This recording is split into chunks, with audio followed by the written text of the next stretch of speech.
I got, mate, as some how-tos, 3 U's that I came up with. Understand compounding, unsubscribe, and unfollow. Those are 3 great U's Very that good. anyone can use to basically start to dial themselves back from status mode. So if you don't want to be in this mode, then like what can you unsubscribe from that is keeping you there or convincing you to think about marketing and what you should be buying and should own and how you should feel. Like unfollow, again, the same sort of thing. What are the pages? What are the people that are telling you, a certain way? Like, do you remove that? And even in the How to Escape Survival mode, we were talking about being in those Facebook groups where you're like in that thrifty kind of save every 22 cents you can find and whatnot, and do that for the rest of your life.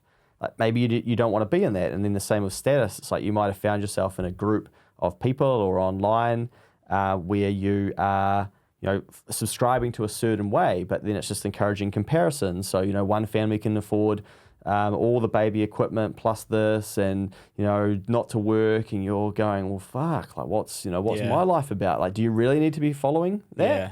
And then understanding compounding is a bit different. It's more like the Evo thing. Whoa, I've built the 50G. Do I actually want to swap this for an Evo? Yeah. All of that effort for an Evo. Or what if I continue to compound that 50 grand and start to use that to create even more or set myself up?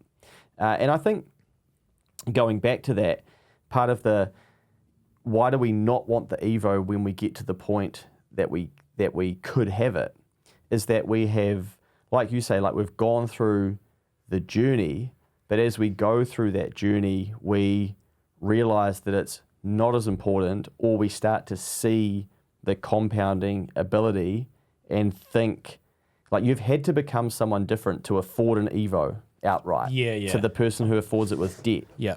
And then your world looks completely different. And then you're like, why was it an Evo? Yeah. Maybe it should have been a Lambo. Yeah. Maybe it should have been a Freedom. Maybe it should be retiring 10 years earlier. And in that period, you do the deep work, you do different thinking, and all of a sudden your goals change. Yeah, well, what kind of happened to me through that period, it's a weird thing to say this, but I kind of got like, in a weird way, addicted to that journey, eh? And I was like, I kind of don't want to get out of this. Like, this is fun, like the compounding of growing something. And my initial plan was for 3 years and buy the Evo, and now I'm 2 years in and I'm like, man, I'm going 20. Yeah. Like, this is way bigger than I ever thought. Like, an Evo. Buy Mitsubishi one day if I want to. But you know what I mean? Yeah. Yeah, so it is. Once you get into it, it's almost addictive if you figure the right thing out. And yeah, I'm still a massive proponent of like getting really good at the one thing. I think in terms of your mindset, we all have a natural reaction I think most people, very few people don't get this, but because of the society we live in, our natural reaction for when we see something that we want or whatever is a comparison. Yeah. And you have to engage with that and forcibly change your reaction. And it takes a long time for the natural reaction to not be that. And it requires force initially. Like, you will catch yourself and be like, and then you have to tell yourself, why am I hating on that dude with the Lambo? Why? Instead, you have to be like, I wonder, do I have the balls to go and talk to him and ask him how he got it? Like that flip in mindset.